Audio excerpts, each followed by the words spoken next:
What's up everyone? Welcome back to the channel guys. This is part 3 of government budget और इस part में हमारा finally ये काफ़ी बड़ा चैप्टर समाप्त हो जाएगा। तो चलिए जल्दी से शुरू करते हैं और आज अपनी मैक्रो के 10 चैप्टर पूरे कर देंगे, बस बचेंगे 2 और सिलेबस हमारा समाप्त। तो आइए जल्दी से कॉपी पेन ले आओ।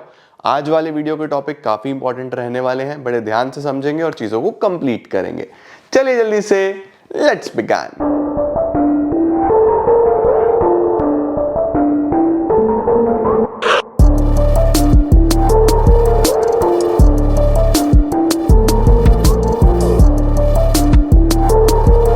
आइए बेटा जी शुरू करते हैं बच्चों। जो सबसे पहला टॉपिक है आज, सबसे पहला क्या, एक ही टॉपिक हमें पढ़ना है अब गवर्नमेंट बजट में, जो कि है डेफिसिट्स। हमें डेफिसिट्स को काफी डिटेल में अब कवर करना है। सर कितने प्रकार के डेफिसिट्स होते हैं, आ जाओ। सबसे पहले बच्चों मैं डेफिसिट्स पे एक थोड़ा सा डिस्कशन कर लूं। देखो बच्चों, जो हमारे पास डेफिसिट्स हैं वो हमने पढ़ा था कि 3 तरीके के होते हैं। कौन कौन से 3 तरीके के होते हैं ये मैं आज पढ़ाऊंगा। अब डेफिसिट क्या है? डेफिसिट आप जानते हो, जब गवर्नमेंट का एक्सपेंडिचर ज्यादा होता है गवर्नमेंट की रिसिप्ट से। इसका मतलब खर्च ज्यादा कर रहे हैं और कमा रहे हैं कम, तो एक्सपेंडिचर ज्यादा है रिसिप्ट से, तो इसको डेफिसिट बोल देते हैं। डेफिसिट बच्चों 3 तरीके के हैं। पहला होता है रेवेन्यू डेफिसिट, दूसरा होता है बेटा जी फिस्कल डेफिसिट, और तीसरा होता है बेटा जी primary deficit. Revenue deficit, fiscal deficit, primary deficit. देखो revenue deficit, fiscal deficit, primary deficit, तीनों के नाम में ही इनका एक्चुअल मतलब छुपा हुआ है। रेवेन्यू डेफिसिट का मतलब है सिर्फ रेवेन्यू वाला एलिमेंट देखो, यानी हमने कैपिटल भी पढ़े, रेवेन्यू भी पढ़े, सिर्फ रेवेन्यू वाला एलिमेंट, यानी कि revenue expenditure minus revenue receipts. अगर रेवेन्यू एक्सपेंडिचर ज्यादा है रेवेन्यू रिसिप्ट से, उसको रेवेन्यू डेफिसिट बोलते हैं। यानी हम कैपिटल वाली कोई भी चीज नहीं लेंगे, हम सारे एलिमेंट सिर्फ और सिर्फ रेवेन्यू वाले लेंगे, रेवेन्यू की ही एक्सपेंडिचर्स, रेवेन्यू के ही रिसिप्ट्स। ठीक है। फिस्कल क्या है? फिस्कल में बच्चों टोटल ले लेते हैं। इसमें हम क्या करते हैं, total expenditure minus total receipts. ठीक है। अब टोटल एक्सपेंडिचर्स कौन कौन से, यानी revenue expenditure plus capital expenditure, total expenditure बन जाएगा। इसमें सिर्फ रेवेन्यू लिया था, यहां total, minus revenue receipts plus capital receipts. बस एक बात ध्यान रखना है बच्चों, जो हमें रिसिप्ट्स लेनी है यहां पे, वो नॉन डेट क्रिएटिंग लेनी है, यानी कोई भी ऐसी नहीं लेनी जो कर्जा क्रिएट करती हो। सर कर्जा तो बोरोइंग में ही होता है, बोरोइंग का मतलब ही कर्जा है। तो यहां पे ध्यान रखना है बच्चों, टोटल रिसिप्ट्स एक्सक्लूडिंग बोरोइंग्स। हम यहां पे बोरोइंग्स को कंसिडर नहीं करते। इसका मतलब ये जो रिसिप्ट्स हैं ये नॉन डेट क्रिएटिंग होनी चाहिए। नॉन डेट क्रिएटिंग का मतलब है कि जिसके अंदर कर्जा नहीं होगा। ठीक है। तो total expenditure minus total receipts, और होंगी ये अल्टीमेटली एक्सक्लूडिंग बोरोइंग्स। ठीक है। और प्राइमरी डेफिसिट क्या होता है, इसको मैं अभी आगे समझाऊंगा, लेकिन एक बार लिख लो। प्राइमरी डेफिसिट होता है बच्चों fiscal deficit minus interest. Fiscal deficit minus interest. लो जी, इसका जल्दी से स्क्रीनशॉट ले लो बेटा, फटाफट इसका स्क्रीनशॉट ले लो एंड देन हम बुक में चलते हैं। डन? डन हो गया सर। अब बच्चों before I start this chapter, last video के कमेंट सेक्शन में मेरे से काफी बच्चों ने पूछा था कि सर सैंपल पेपर्स कौन से लेने हैं, अब सैंपल पेपर्स का टाइम हो गया है। तो मैंने आप लोगों को अभी जब ये स्ट्रैटेजी बताई थी, तब भी मैंने आप लोगों को बताया था कि आप सैंपल पेपर मार्केट में बहुत सारे हैं, तो आप जाके चेक कर सकते हो। बट अगर आप मेरे से सजेशन लोगे तो I will recommend Oswal Gurukul. ठीक है। ओसवाल गुरुकुल के सैंपल पेपर्स मैंने आपको पहले भी दिखाए थे कि तीनों ही सब्जेक्ट्स के इस तरीके के ब्लू कलर के आते हैं। ये देखो, ये हमारे पास अकाउंट्स का सैंपल पेपर है, सीबीएसई क्लास 12 सैंपल पेपर। इसके अंदर हर तरीके का कवरेज है बच्चों, जैसे बोर्ड का sample question paper fully solved है, सॉल्व्ड सैंपल पेपर्स हैं, अनसॉल्व्ड सैंपल पेपर्स हैं, कॉम्पिटेंसी बेस्ड क्वेश्चंस जो इस साल सीबीएसई ने बोला है कि कॉम्पिटेंसी बेस्ड क्वेश्चन ज्यादा आएंगे, वो सब कवर्ड है। तो चाहे अकाउंटेंसी का लेना हो, चाहे बिजनेस स्टडीज का लेना हो, चाहे इकोनॉमिक्स का लेना हो, तो सारे ही सैंपल पेपर्स ओसवाल गुरुकुल के आप लोग चेक कर सकते हो। हर तरीके का क्वेश्चन कवर हो जाता है और काफी अच्छी प्रैक्टिस आपकी हो जाएगी। तो this is the right time to grab the sample papers. अगर आपको मार्केट में जाके बाय करना है तो आप मार्केट से बाय कर लो, अदरवाइज इनका लिंक भी मैं डिस्क्रिप्शन में दे दूंगा, आप डिस्क्रिप्शन में जाके चेक कर सकते हो। आपको सैंपल पेपर्स लेने तो है ही प्रैक्टिस करने के लिए, तो इनको जरूर टेस्ट करना, मस्ट चेक है। अच्छे तरीके से आपकी काफी बढ़िया प्रैक्टिस इनसे हो जाने वाली है, राइट। और सिर्फ सैंपल पेपर ही नहीं, इनका एक फ्री, मैंने आपको बताया था, फ्री टेस्ट के लिए भी एक अच्छा प्लेटफॉर्म है जिसको बोलते हैं oswal.io। तो oswal.io पे जाके आप लोग बढ़िया तरीके से एक अपना आईडी क्रिएट करो, अकाउंट बनाओ और जितने चाहो उतने क्वेश्चंस प्रैक्टिस करो, जितने चाहो उतने टेस्ट दो। तो इससे बढ़िया प्रिपरेशन क्या हो सकता है कि सैंपल पेपर तो चलो है ही है, उसके साथ साथ एक फ्री टेस्ट प्लेटफॉर्म भी है जहां पे आप खुद को जज कर सकते हो। सपोज आपको इसी चैप्टर के क्वेश्चंस उठाने हैं तो जाके चेक करो ना कि आए या नहीं आए, बढ़िया चीज है। आ जाओ, अब आ जाते हैं हम लोग बच्चों एक बार बजट के बारे में क्या लिखा है। देखो डेफिसिट बजट क्या है, जब रिसिप्ट्स कम है और एक्सपेंडिचर ज्यादा है। Developing countries generally have deficit budget because they need to incur more expenditure. उनको काफी खर्चा करना पड़ता है अपने आप को ग्रो करने के लिए। बस यहां से तो इतना ही पढ़ना है, ये आपको पढ़ने की जरूरत नहीं है, बस आपको डेफिसिट बजट का मतलब पता होना चाहिए। इसके बाद बच्चों क्या क्या मेजर्स हैं या कितने तरीके के हमारे पास डेफिसिट्स हैं, मैं आपको बता चुका हूं। 3 तरीके के होते हैं, revenue deficit, fiscal deficit, primary deficit. अब इनको 1 on 1 अच्छे तरीके से कवर भी करेंगे बच्चों। आओ, सबसे पहले आ रहा है रेवेन्यू डेफिसिट। अब रेवेन्यू डेफिसिट मैंने आपको बता दिया ना, जब सरकार का रेवेन्यू एक्सपेंडिचर ज्यादा है और रेवेन्यू रिसिप्ट कम है। देखो लिखा हुआ है it is concerned with revenue expenditure and revenue receipts. It refers to the excess of revenue expenditure over revenue receipts. सरकार का revenue expenditure ज्यादा है, revenue receipts कम है। revenue deficit का फॉर्मूला आ गया यहाँ पे, राइट। अब बताओ ये क्या सिग्निफाई कर रहा है, ये क्या दिखा रहा है बच्चों, ये क्या शो कर रहा है? ये शो कर रहा है कि गवर्नमेंट के, अब देखो रेवेन्यू कौन से होते हैं, रेकरिंग, रोज रोज वाले। गवर्नमेंट के रोज के खर्चे इतने ज्यादा हैं जो सरकार अपनी रोज की कमाई से पूरा नहीं कर पा रही। तो देखो क्या लिखा हुआ है, इट सिग्निफाइज दैट गवर्नमेंट का own revenue is insufficient to meet the expenditures on the normal functioning, right. इसके क्या क्या इंप्लीकेशंस होंगे बेटा? सबसे पहला इंप्लीकेशन है inability of the government, show करता है कि सरकार इनेबल है, सरकार में इतनी क्षमता नहीं है कि सरकार अपने खुद के खर्चे निकाल सके। दूसरा, it implies that government is dissavings. अब देखो सरकार की रिसिप्ट से तो खर्चा निकल नहीं रहा, तो सरकार को क्या करना पड़ेगा खर्चा करने के लिए? प्रीवियस सेविंग्स यूज करनी पड़ेगी। तो ये शो करता है कि सरकार डिस सेविंग कर रही है। It implies that government is dissaving which means government is using up savings of other sectors. Next आ रहा है, it also implies that government has to make this deficit from capital receipts. अब इससे ये भी हमें समझ में आता है कि सरकार का खर्चे तो करने हैं, रेवेन्यू रिसिप्ट से काम हो नहीं रहा, तो कहां से करना पड़ेगा? कैपिटल रिसिप्ट से करना पड़ेगा। अब सरकार को कैपिटल रिसिप्ट्स की तरफ जाना पड़ेगा रेवेन्यू वाले खर्चे निकालने के लिए। तो इनएबिलिटी शो करता है, डिस सेविंग शो करता है, ये भी शो करता है कि सरकार का रेवेन्यू रिसिप्ट से तो काम नहीं बन रहा, तो पैसा कहां से अरेंज करें? कैपिटल रिसिप्ट से अरेंज करो, बोरो वोरो करो। नंबर 4, अगर आप कैपिटल रिसिप्ट्स बच्चों यूज करते हो, उससे अल्टीमेटली काफी इन्फ्लेशन बढ़ जाएगा इकोनॉमी में। सर क्यों? क्योंकि जितनी ज्यादा बोरोइंग्स होगी उतना ज्यादा बर्डन होगा। भाई आपको लोन भी वापस करना है और अल्टीमेटली आपको इंटरेस्ट भी वापस करना है, तो जितना आपने पैसा लिया उससे ज्यादा आपको वापस करना है। तो इकोनॉमी में मनी सप्लाई तो और ज्यादा बढ़ेगा, जितना ज्यादा मनी सप्लाई बढ़ेगा उतना ज्यादा डिमांड बढ़ेगा, उतना ज्यादा इन्फ्लेशन होगा, है ना। तो कहीं ना कहीं इन्फ्लेशन का सिचुएशन बढ़ता चला जाएगा। आगे क्या आ रहा है, A high revenue deficit gives a warning signal to the government। अब ये एक वार्निंग सिग्नल है सरकार को कि भाई या तो अपने खर्चे कम कर लो या रेवेन्यू बढ़ा लो, नहीं तो काम तुम्हारा हो नहीं रहा।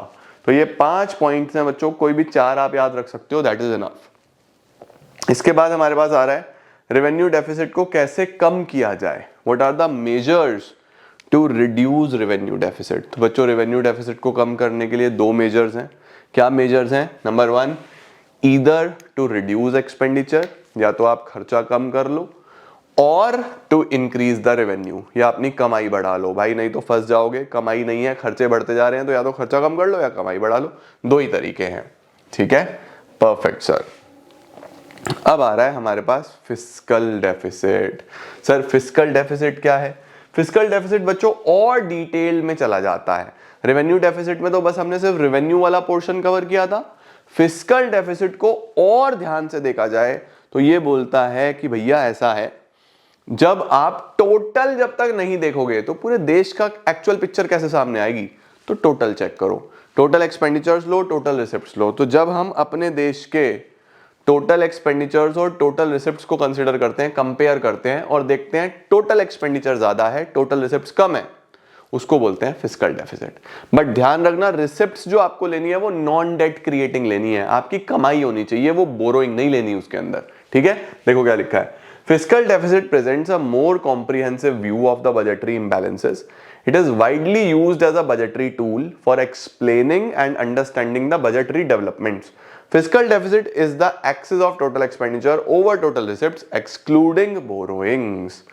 Fiscal deficit का क्या फॉर्मूला है? total expenditure minus total receipts excluding borrowings. The extent of fiscal deficit is an indication. अब देखो ये क्या इंडिकेट करता है कि कितना सरकार ज्यादा खर्च कर रही है अपनी मीन्स से, यानी अपनी कमाई से कितना ज्यादा खर्च कर रही है, ये शो करता है। इसके क्या इंप्लीकेशंस होंगे बच्चों? ये क्या शो करता है? देखो बेटा, सबसे पहला इंप्लीकेशन होगा डेट ट्रैप, कर्जा। बच्चों फिस्कल डेफिसिट जब आ गया ना, इसका मतलब है कि आपके टोटल एक्सपेंडिचर बहुत ज्यादा हैं और आपकी टोटल रिसिप्ट्स बहुत कम हैं। कमाई हो नहीं पा रही, खर्चे करने हैं। अब ये खर्चा कहां से करें? सरकार के पास बच्चों अब दो ही ऑप्शन बचते हैं, या तो वो नए नोट छाप लें, यानी कि हम जिसको क्या बोल देते हैं बताओ, नए नोट छापने को क्या बोलते हैं? कौन सी फाइनेंसिंग? Deficit financing. तो या तो नए नोट छाप लो, जो कि कोई भी गवर्नमेंट नहीं करना चाहता जल्दी से, या फिर आप बोरो कर लो। तो दो ही ऑप्शन बचते हैं भाई। अब खर्चे तो करने ही है, नए नोट छापने नहीं है, तो कहां से करें? बोरोइंग से। तो ध्यान रखना बच्चों, फिस्कल डेफिसिट ही किसके बराबर होता है? बोरोइंग्स के, क्योंकि और कोई सोर्स नहीं बचता। देखो हमने रिसिप्ट सारी यहां पे ले ली, खर्चे अभी भी ज्यादा हैं, तो अब इन खर्चों को कहां से निकालें? बोरो करो भाई। तो फिस्कल डेफिसिट ही बोरोइंग्स है, राइट? तो लिखा हुआ है फिस्कल डेफिसिट इंडिकेट करता है टोटल बोरोइंग रिक्वायरमेंट, कि सरकार को कितना पैसा बोरो करना पड़ेगा। अब बोरोइंग में सिर्फ प्रिंसिपल तो वापस नहीं करना, आपको प्रिंसिपल के साथ साथ इंटरेस्ट भी वापस करना है।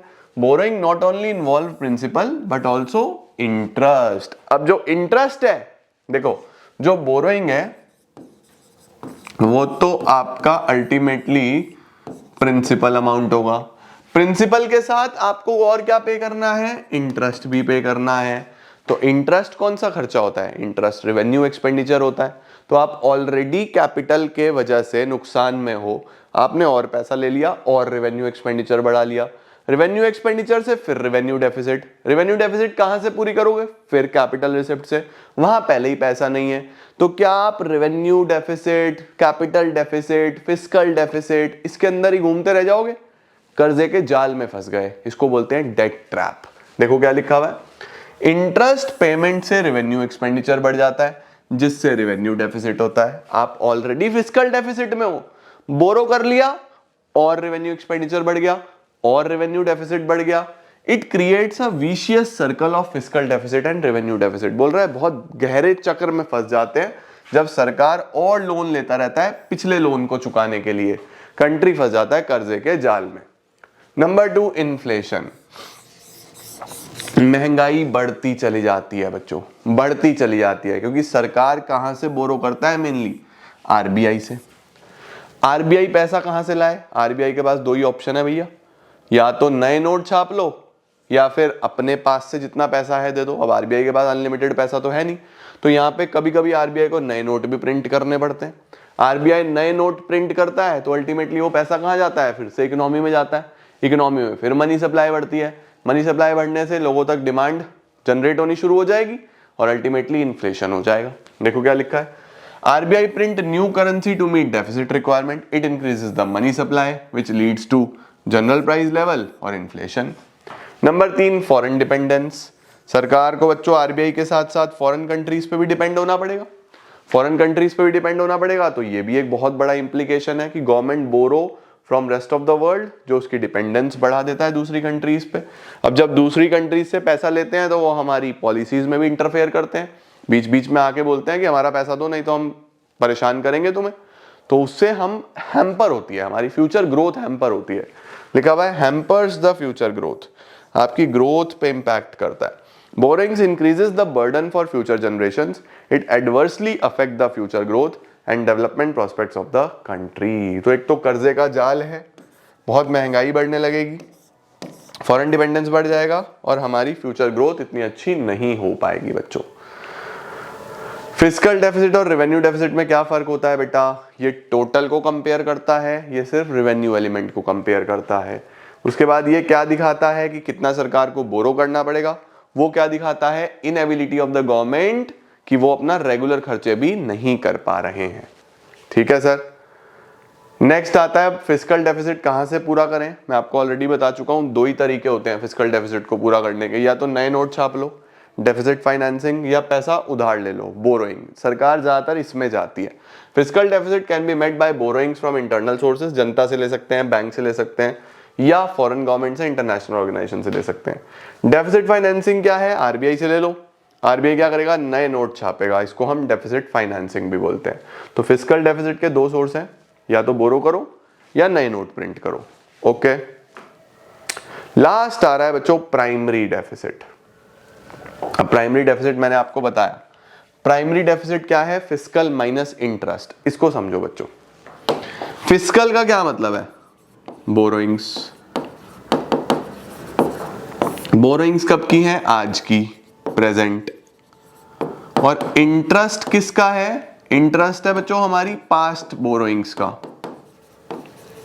अब मुझे एक बात बताओ, फॉर एग्जाम्पल मैं 100 करोड़ बोरो कर रहा हूं, मैं 100 करोड़ बोरो कर रहा हूं और मेरा इंटरेस्ट है 80 करोड़ का, तो 20 करोड़ क्या है?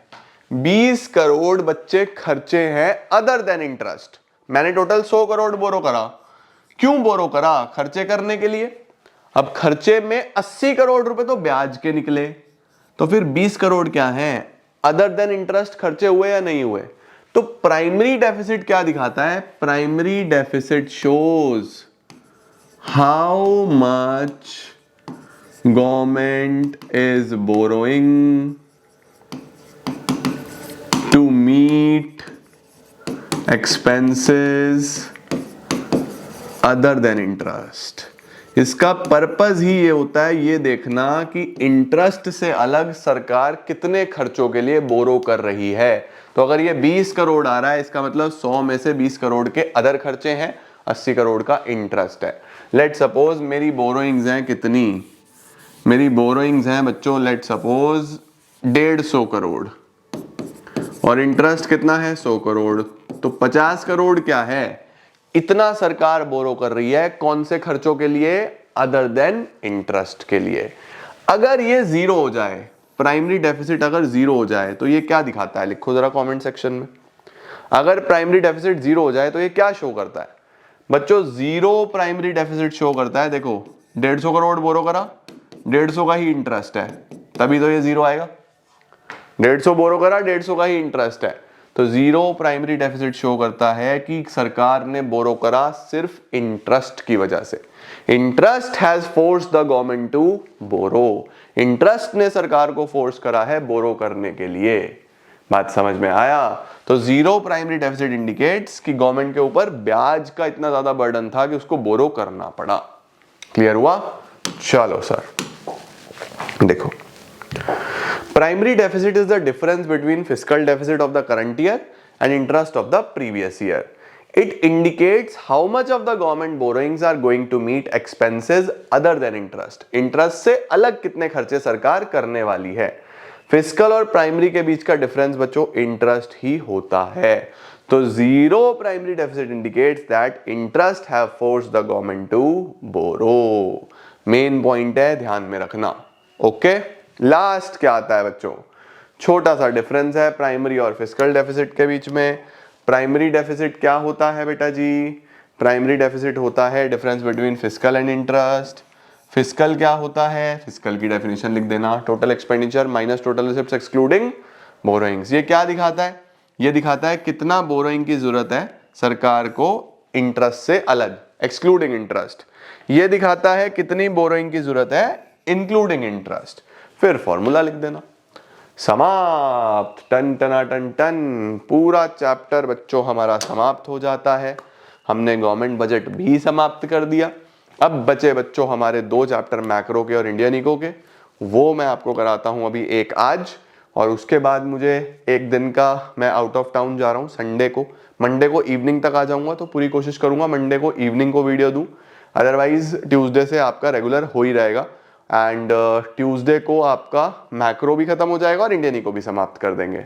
ठीक है, तो आज जल्दी से हम, ये तो हो ही गया, एक चैप्टर और खत्म करते हैं एंड देन फिर हम लोग एक दिन का मुझे ब्रेक दो संडे मंडे का, एंड देन फिर कंटिन्यू करते हैं। Alright, thank you so much everyone. इतना तुम लोग संडे को बैठकर रिवीजन जरूर कर लेना अपना अच्छे तरीके से, एंड मिलते हैं बहुत जल्दी। Keep growing, keep glowing and keep smiling.